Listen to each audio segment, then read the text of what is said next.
Hello everyone, welcome to Oscar Guruji. Oscar Guruji YouTube channel में आप सभी का हार्दिक स्वागत है। सबसे पहले आप सभी को नव वर्ष की हार्दिक शुभकामनाएं। नया साल आप सभी के जीवन में बहुत सारी खुशियां लेके आए, आप सभी स्वस्थ रहें, ऐसा हम कामना करते हैं। तो चलिए बिना देरी किए वीडियो को शुरू करते हैं।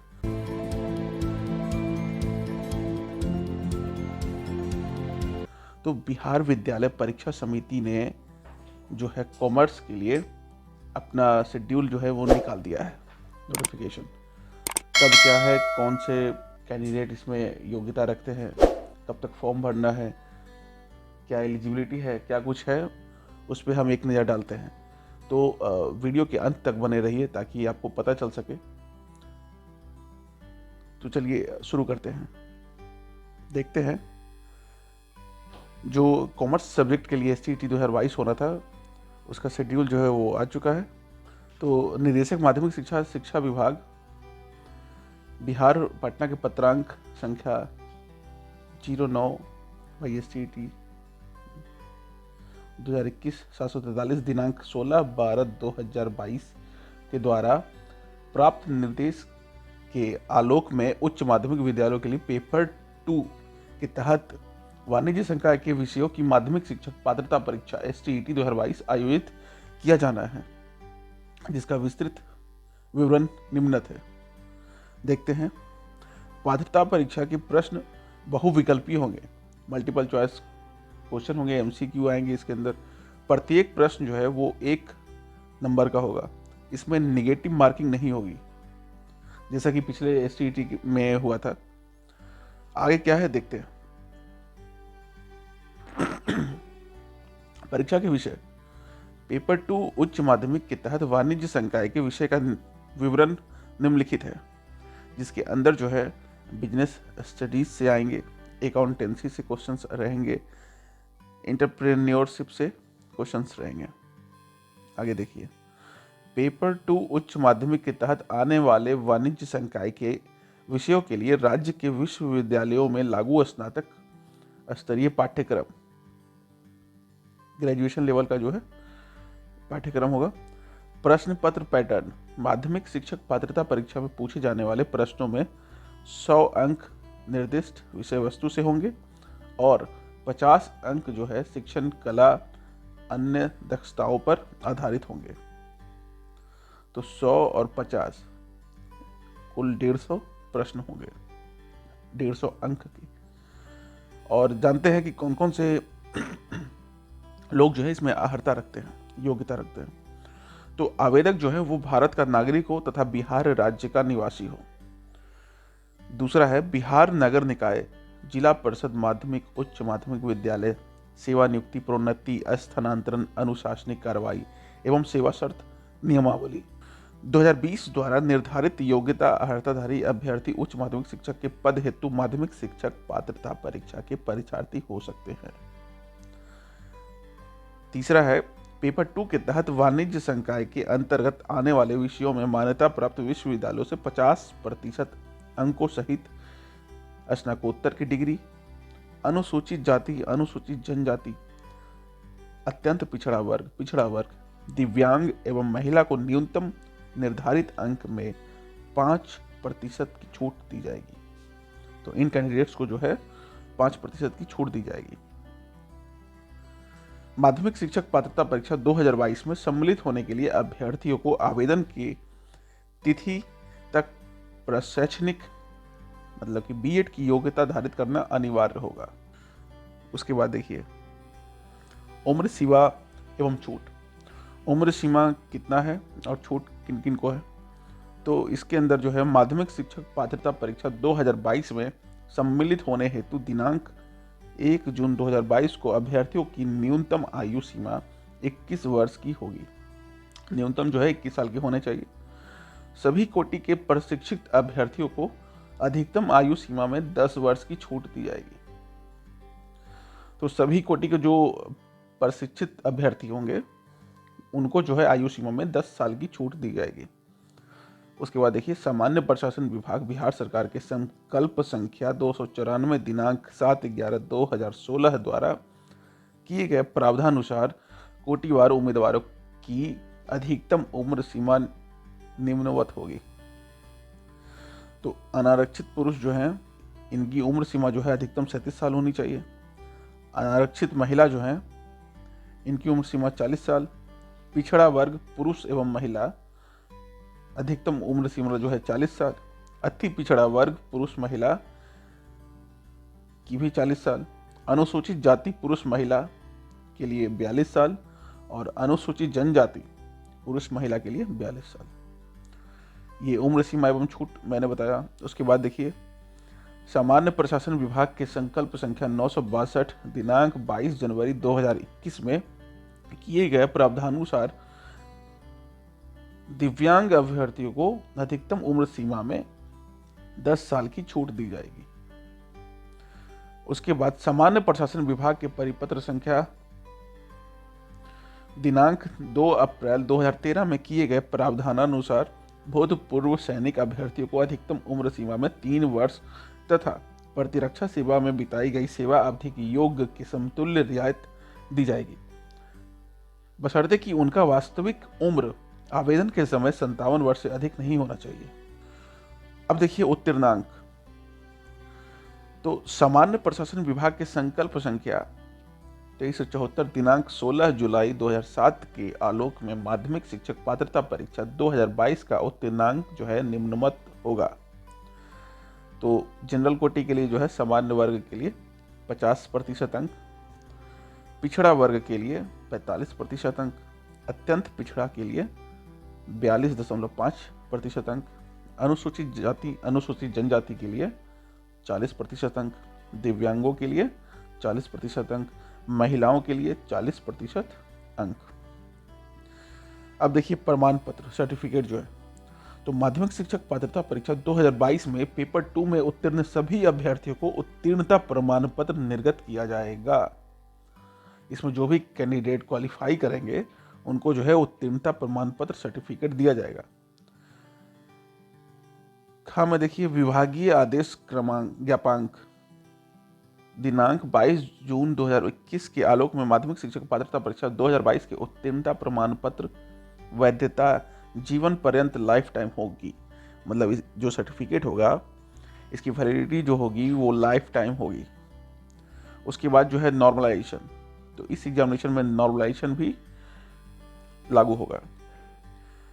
ऑनलाइन विधि से आयोजित की जाने वाली प्रतियोगिता परीक्षाएं जिनमें अभ्यर्थियों की संख्या अपेक्षाकृत ज्यादा होती है का आयोजन एक से अधिक पालियों तिथियों में किया जाता है।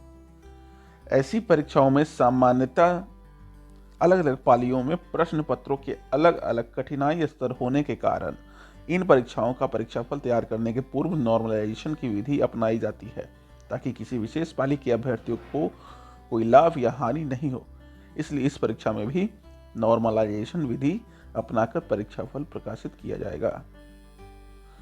उसके बाद देखिए, नॉर्मलाइजेशन की प्रक्रिया variation of Z score normalization method से की जाएगी। उक्त प्रक्रिया के उपरांत अभ्यर्थी का जो भी नॉर्मलाइज्ड स्कोर होगा वही अभ्यर्थी का प्राप्तांक होगा। अभ्यर्थियों की उत्तीर्णता अथवा अनुत्तीर्णता का निर्धारण इसी प्राप्तांक जो नॉर्मलाइज्ड स्कोर होगा उसके आधार पर कंडिका संख्या 7 में दिए गए उत्तीर्णांक प्रतिशत के अनुसार होगा, ना कि रा स्कोर या सही प्रश्नोत्तर के आधार पर प्राप्त अंक के आधार पर होगा। तो नॉर्मलाइजेशन इसमें लगाया जाएगा और उसके अनुसार जो है रिजल्ट घोषित किया जाएगा। उदाहरण स्वरूप, किसी सामान्य श्रेणी के अभ्यर्थी का 150 अंकों की परीक्षा में रा स्कोर 76 है तथा नॉर्मलाइजेशन प्रक्रिया के उपरांत उसका नॉर्मलाइज्ड स्कोर 74.90 आता है, तो निर्धारित उत्तीर्णांक 150 का 50% जो 75 है प्राप्त नहीं करने के कारण अभ्यर्थी का रिजल्ट अनुत्तीर्ण घोषित किया जाएगा।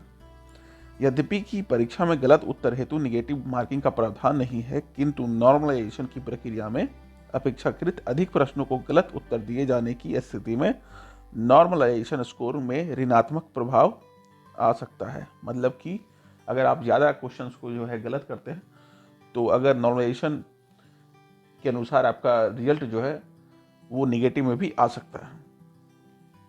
और परीक्षा शुल्क की बात करते हैं, तो परीक्षा शुल्क में सामान्य वर्ग, आर्थिक रूप से कमजोर, सामान्य वर्ग, पिछड़ा वर्ग, अत्यंत पिछड़ा वर्ग के लिए 960 रुपया आवेदन शुल्क लगेगा और अनुसूचित जाति, अनुसूचित जनजाति व दिव्यांग के लिए 760 रुपये लगेंगे।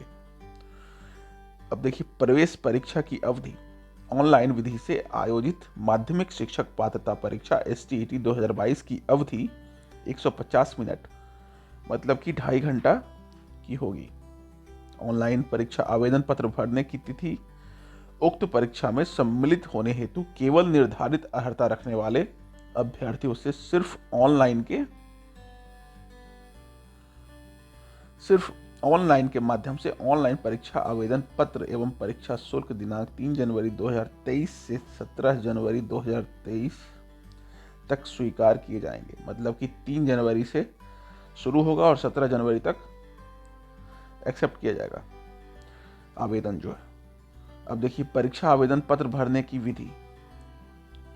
तो अभ्यर्थी को समिति की वेबसाइट secondary.biharboardonline.com अथवा biharboardonline.bihar.gov.in, ये जो 2 वेबसाइट्स हैं, इस पे जाकर के आपको जो है ऑनलाइन फॉर्म भरना होगा। पर जाकर लिंक जो है register.cbtexams.in BSEB रजिस्ट्रेशन पर क्लिक करना होगा। इस पे करके आप पहले अपने आप को रजिस्टर कीजिएगा। उसके बाद क्लिक करने पर secondary teacher eligibility test STET 2022 का लिंक खुलेगा, जिस पर अभ्यर्थी आवेदन कर सकते हैं। ऑनलाइन आवेदन भरने के पूर्व आवेदक सुनिश्चित होने कि उनके पास उनका अपना कार्यरत ईमेल आईडी तथा मोबाइल नंबर मौजूद है। ईमेल आईडी और मोबाइल नंबर होने चाहिए। अभ्यर्थी अपना ईमेल आईडी एवं मोबाइल नंबर अंतिम परीक्षाफल प्रकाशित होने तक सुरक्षित रखेंगे। आगे देखिए, परीक्षा आवेदन पत्र समिति की वेबसाइट पर भरने की विस्तृत विधि निम्नवत है। तो वेबसाइट जो है http secondary.biharboardonline.com अथवा biharboardonline.bihar.gov.in पर आवेदन की प्रक्रिया 2 चरण में पूर्ण होगी। पहला पंजीकरण, दूसरा फॉर्म भरना। सबसे पहले रजिस्ट्रेशन होगा, उसके बाद फॉर्म अप्लाई होगा। तो पंजीकरण कैसे होगा उसको देख लेते हैं। प्रथम बार में अभ्यर्थी जो है रजिस्टर न्यू कैंडिडेट पर क्लिक करेंगे। उसके बाद इनिशियल रजिस्ट्रेशन का पेज खुलेगा। रजिस्ट्रेशन पेज पर आवेदक अपनी संबंधित सूचनाएं भरेंगे एवं सबमिट बटन पर क्लिक करेंगे। आवेदक द्वारा सबमिट एंड कंटिन्यू बटन पर क्लिक करने से पहले भरे गए सभी विवरणों की जांच सावधानी पूर्वक करनी होगी। जो भी आप उसमें इंफॉर्मेशन डालेंगे उसको आप सावधानी पूर्वक भरेंगे, सही भरेंगे, क्योंकि इसके बाद के चरण में आवेदन में परिवर्तन करने की अनुमति नहीं होगी। आप उसके बाद परिवर्तन नहीं कर सकते हैं, इसलिए करेक्ट इंफॉर्मेशन ही भरेंगे। सबमिट करने के पश्चात आवेदक को उसके पंजीकृत मोबाइल पर SMS के माध्यम से एवं पंजीकृत रजिस्टर्ड जो है ईमेल आईडी और मोबाइल नंबर पर आवेदन संख्या, यूजर आईडी एवं पासवर्ड भेजा जाएगा, जिसका उपयोग करते हुए ऑनलाइन आवेदन भरने के लिए आवेदक आगे लॉगिन कर सकेंगे। उसके बाद देखिए फॉर्म भरना। तो रजिस्ट्रेशन कैसे करना है वो तो बता दिया मैंने। अब देखिए फॉर्म भरना। आवेदक के मोबाइल एवं ईमेल पर उपलब्ध कराए गए आवेदन संख्या एवं पासवर्ड के सहयोग से पोर्टल के मुख्य पेज पर लॉगिन करने पर आवेदन पत्र का पेज खुलेगा। आवेदन प्रपत्र में कुछ बॉक्स पूर्व से भरे होंगे, जिसे आवेदक द्वारा रजिस्ट्रेशन के समय भरा गया है। उस पेज पर अभ्यर्थी अपना व्यक्तिगत एवं शैक्षणिक विवरण भरेंगे। उसके बाद जो है अपलोड रंगीन फोटोग्राफ एवं हस्ताक्षर। तो कलर फोटोग्राफ जो है वो आपको अपलोड करना होगा और आपका सिग्नेचर। अभ्यर्थी के फोटोग्राफ का स्कैन किया हुआ साइज जो है 100 KB से 150 KB तक होना चाहिए और रेजोल्यूशन जो है वो 3.5 सेंटीमीटर से 4.5 सेंटीमीटर होना चाहिए। 3.5 इंटू 4.5 सेंटीमीटर का होना चाहिए वो फोटोग्राफ। और सिग्नेचर जो है वो भी स्कैन किया हुआ साइज 50 KB से 100 KB तक का होना चाहिए। रंगीन फोटोग्राफ हाल का होना चाहिए। रिसेंटली जो आपका फोटोग्राफ होगा रिसेंटली का होना चाहिए। एवं फोटोग्राफ का बैकग्राउंड जो है वो सफ़ेद अथवा हल्के रंग का होना चाहिए एवं कैमरे के सामने का खींचा हुआ होना चाहिए। फोटोग्राफ में अभ्यर्थी की आंखें एवं चेहरा स्पष्ट रूप से दिखना चाहिए। आगे देखिए, फोटो खिंचवाने के समय सिर पर टोपी या कोई कपड़ा या काला चश्मा अनिवार्य नहीं है, मतलब स्वीकार नहीं है। वो आप टोपी और चश्मा लगा करके, काला चश्मा लगा करके फोटो नहीं खिंचाइए, वो अपलोड नहीं होगा। आगे देखिए, प्रमाण पत्रों को अपलोड करना है, उसके बाद सर्टिफिकेट आपको जो है अपलोड करना होगा। अभ्यर्थी निम्नांकित प्रमाण पत्रों की स्व अभिप्रमाणित प्रति अपलोड करेंगे। तो कौन कौन सा सर्टिफिकेट जो है आपको अपलोड करना होगा? अब खुद से आपको जो है स्व अभिप्रमाणित करना होगा। तो मैट्रिक 10th का प्रमाण पत्र एवं अंक पत्र अपलोड करना होगा जन्म तिथि के लिए। उसके बाद आपको 12 का जो है प्रमाण पत्र और अंक पत्र अपलोड करना होगा। उसके बाद स्नातक का प्रमाण पत्र एवं अंक पत्र, ग्रेजुएशन का सर्टिफिकेट और मार्कशीट। उसके बाद जो है स्नातकोत्तर का प्रमाण पत्र एवं अंक पत्र। उसके बाद आपको जो है पोस्ट ग्रेजुएशन का सर्टिफिकेट और मार्कशीट। फिर बीएड का जो है प्रमाण पत्र और अंक पत्र वो भी अपलोड करना होगा। अन्य शैक्षणिक योग्यता यदि हो तो उसको भी अपलोड करें। सक्षम प्राधिकार द्वारा निर्गत आवासीय प्रमाण पत्र, तो इसमें आवासीय प्रमाण पत्र भी आपको जो है अपलोड करना होगा, सर्टिफिकेट। अनुसूचित जाति अनुसूचित जनजाति के उम्मीदवारों के लिए सक्षम प्राधिकार द्वारा जाति प्रमाण पत्र। अगर आप अनुसूचित जाति जनजाति से हैं तो आपको जो है उसका जाति प्रमाण पत्र अपलोड करना होगा। अत्यंत पिछड़ा वर्ग और पिछड़ा वर्ग के उम्मीदवारों के लिए सक्षम प्राधिकारी द्वारा क्रीमी लेयर सहित अद्यतन प्रमाण पत्र।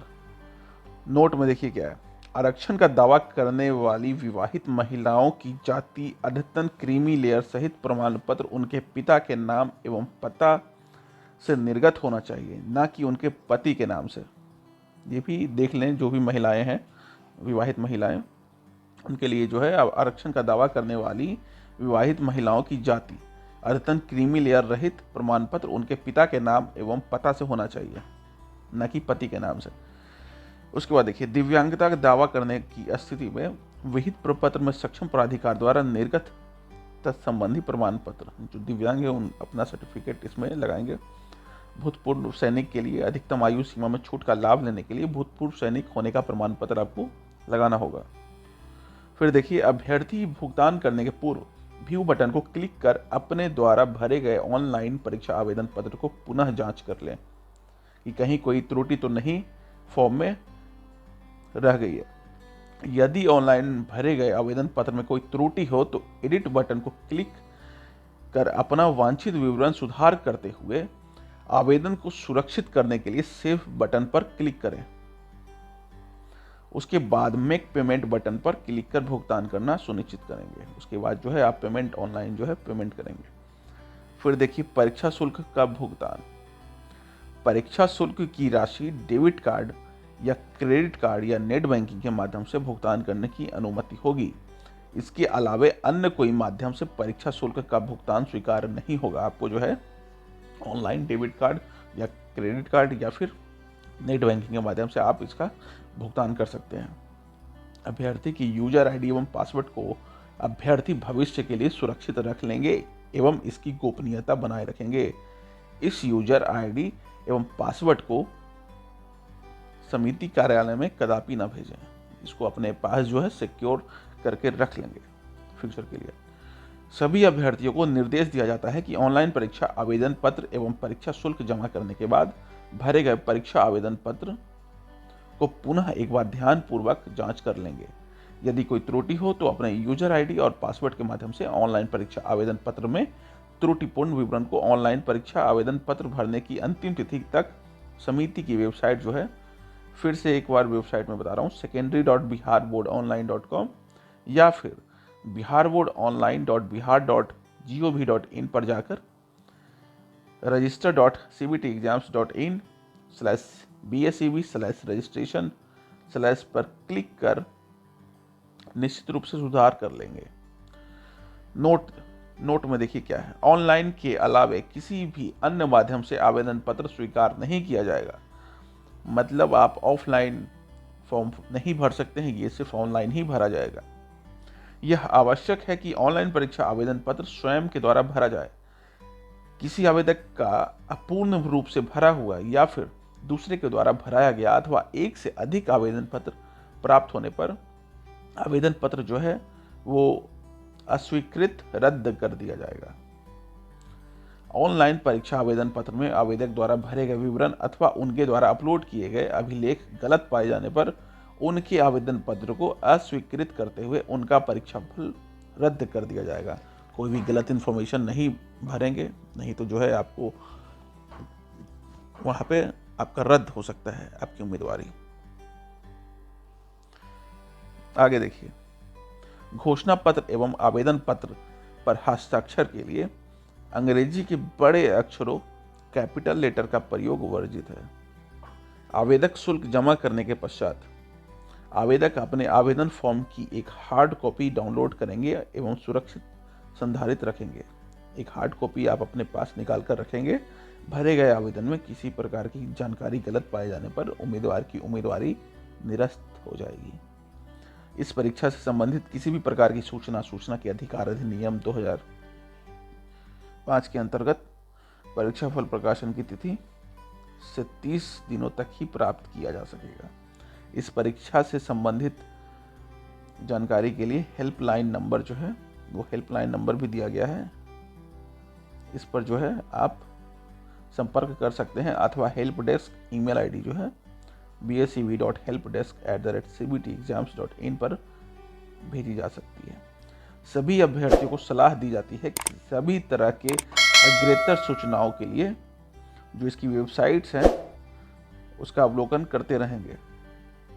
अंतिम रूप से आवेदन पत्र जमा करने के उपरांत माध्यमिक शिक्षक पात्रता परीक्षा STET 2022 से संबंधित किसी प्रकार की त्रुटि में सुधार हेतु दावा मान्य नहीं होगा।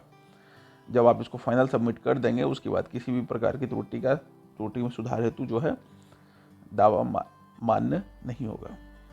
लास्ट, अपूर्ण, त्रुटिपूर्ण एवं निर्धारित प्रक्रिया के तहत परीक्षा शुल्क की राशि नहीं जमा होने की स्थिति में परीक्षा आवेदन पत्र को अस्वीकृत कर दिया जाएगा, जिसकी जवाबदेही संबंधित अभ्यर्थी की ही होगी। आप रॉन्ग इन्फॉर्मेशन नहीं डालेंगे और करेक्ट इन्फॉर्मेशन डालें और पूर्ण रूप से डालें, नहीं तो आपका जो है वो अस्वीकृत कर दिया जाएगा। तो बिहार बोर्ड जो है, बिहार विद्यालय परीक्षा समिति STET 2022 के लिए जो भी कैंडिडेट्स इसकी तैयारी में लगे थे तो उनके लिए बहुत बड़ी खुशखबरी जो है वो निकल के आ चुकी है। जल्दी से वो जो है अपनी तैयारियों में जुट जाएं, सही से आवेदन पत्र अपना भरें और क्वालिफाई करें और आपका सिलेक्शन जो है इसमें हो जाए। तो ये तो रहा जो है STET कॉमर्स के लिए बिहार विद्यालय परीक्षा समिति ने अपना निकाल दिया है शेड्यूल। अब देखना यह है कि जो 7वें चरण जो STET 2019 में जो भी कैंडिडेट क्वालिफाई थे और 7वें चरण की जो बहाली होनी है उसका नोटिफिकेशन जो है कब तक आता है, क्योंकि काफ़ी साल हो चुके हैं शिक्षक बहाली को लेकर के। तो वीडियो में बने रहने के लिए धन्यवाद। और अगर आप पहली बार हमारे चैनल पे आए हैं तो प्लीज़ चैनल को सब्सक्राइब करें और हमें सपोर्ट करें ताकि हम आपके लिए ऐसे ही वीडियो को लाते रहें। वीडियो पसंद आया तो वीडियो को लाइक भी कर दें और अपने फ्रेंड्स में शेयर कर दें। Thank you.